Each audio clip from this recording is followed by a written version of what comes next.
Il reste aujourd'hui 8 bacs entre Rouen et l'estuaire de la Seine pour traverser le fleuve. Jusqu'en 1959, date de mise en service du pont de Tancarville, la Seine ne pouvait être franchie entre Rouen et la Manche que par ce moyen de transport. Nous vous emmenons aujourd'hui un peu sur les bacs de Seine, mais surtout sur les grands ponts du fleuve qui ont révolutionné le quotidien des Normands.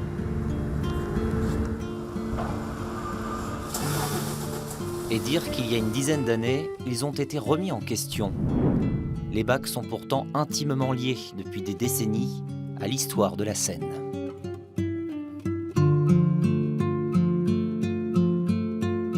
Les gens se rencontraient. Le temps de la traversée, on discutait, on avait plus de contacts. Jean-Paul Lenormand connaît bien les bacs. Ancien premier adjoint au maire de Watteville-la-Rue, l'octogénaire a vécu la transformation de ce qu'on appelait encore à l'époque la presqu'île. On voit encore un bac en fait. Oui, c'est le bac qui faisait la traversée rive gauche, rive droite. Donc ce bac-là, il a été supprimé le 9 juillet 1977. Il a fait sa dernière traversée le jour de l'inauguration du pont. C'était il y a presque 40 ans. Le pont de Bretonne émergeait plus de 50 mètres au-dessus des eaux sur près de 1300 mètres. Une prouesse technologique pour l'époque.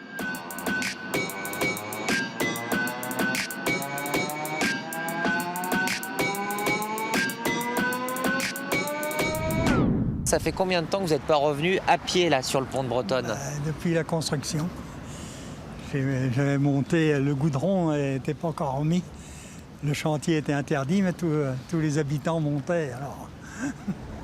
Aujourd'hui, plus de 10 000 véhicules l'empruntent chaque jour et depuis 2006, son passage est gratuit. Ça nous a désenclavé de notre boucle quand même.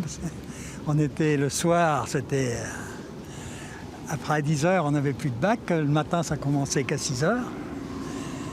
Et bon, en plus, avec la circulation qui augmentait, ça devenait impossible.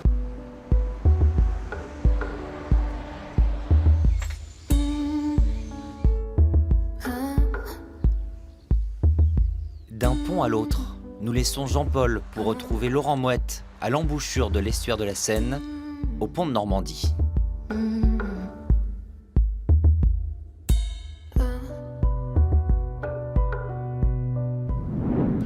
Laurent travaille à la CCI depuis 1998. La Chambre de commerce et d'industrie Seine-Estuaire est concessionnaire des ponts de Tancarville et de Normandie jusqu'en 2027. À ce titre, elle assure l'entretien des ouvrages.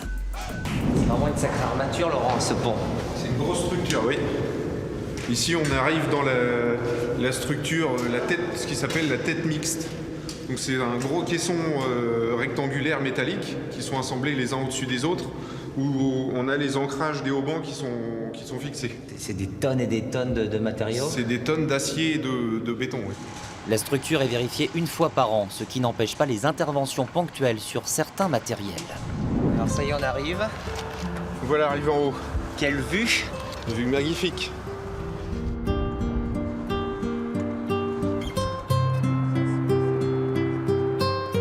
À noter dans les fiches de poste pour travailler sur le pont, absence de vertige. Nous sommes à 214 mètres d'altitude.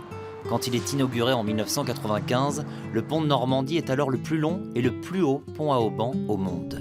Le pont de Normandie a été construit de 88 à 1995. D'accord, 7 ans. 7 ans pour construire l'ouvrage. Un ouvrage qui a été un des plus grands ouvrages d'Europe.